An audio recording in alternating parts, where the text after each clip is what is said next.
Good evening, boys and girls all over the world. Today is Christmas. Christmas, December 25th.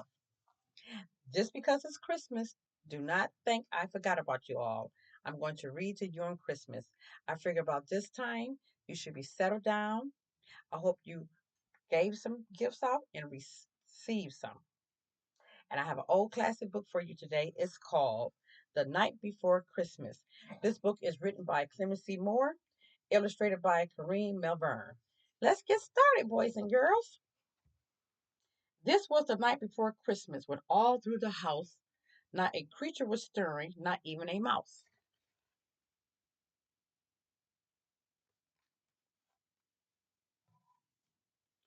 The stockings were hung by the chimney with care, in hopes that St. Nicholas soon would be there. The children were nestled all snug in their beds, while visions of sugar plums danced in their heads.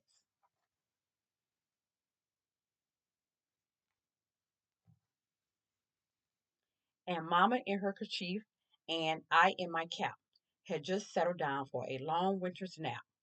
When out on the lawn there arose such a clatter, I sprang from my bed to see what was the matter. Away to the window I flew like a flash, tore open the shutters and threw up the sash.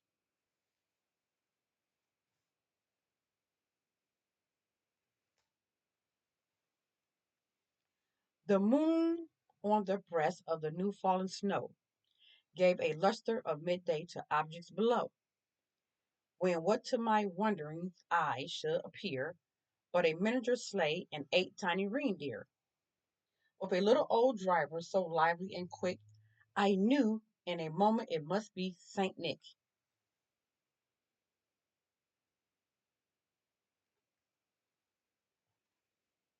More rapid than eagles, his coursers they came, and he whistled and shouted and called them by name. Now Dasher, now Dancer, now Prancer and Vixen, on Comet, on Cupid, on Donner and Blitzen, to the top of the porch, to the top of the wall. Now dash away, dash away, dash away. Y'all, the reindeers? As drive leaves that before the wild hurricane fly, when they meet with an obstacle, mount to the sky. So up to the house top the coursers they flew, with a sleigh full of toys and St. Nicholas too. A lot of toys on the sleigh.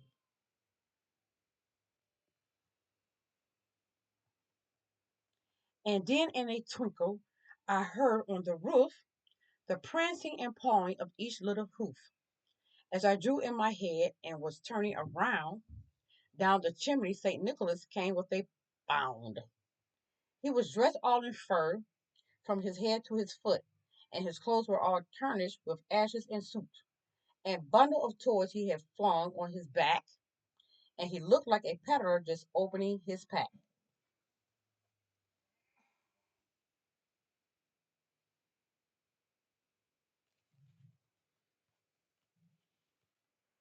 His eyes, how they twinkled, his dimples, how merry.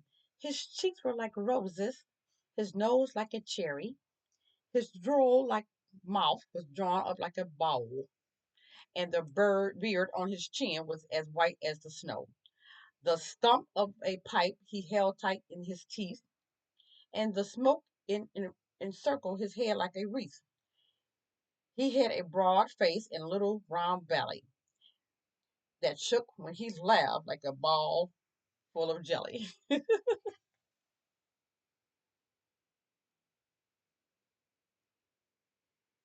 Mhm. He was chubby and plump, a right jolly old elf, and I laughed when I saw him in spite of myself. A wink of his eye and a twist of his head soon gave me to know I had nothing to dread.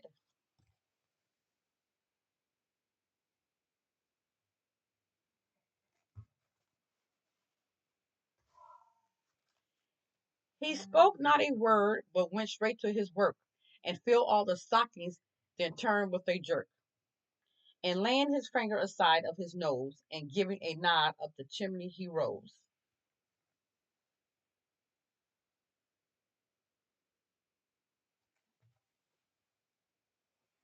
Great story, kids.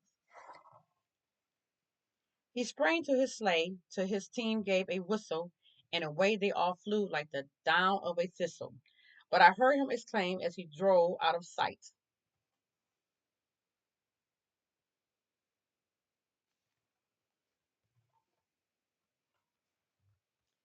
"Happy Christmas to all, and to all a good night."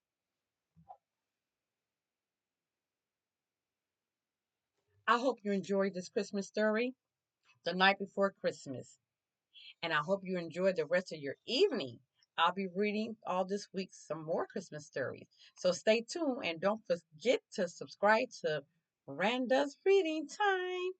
God bless. Good night, children and parents and grandparents, aunts and uncles all over the world.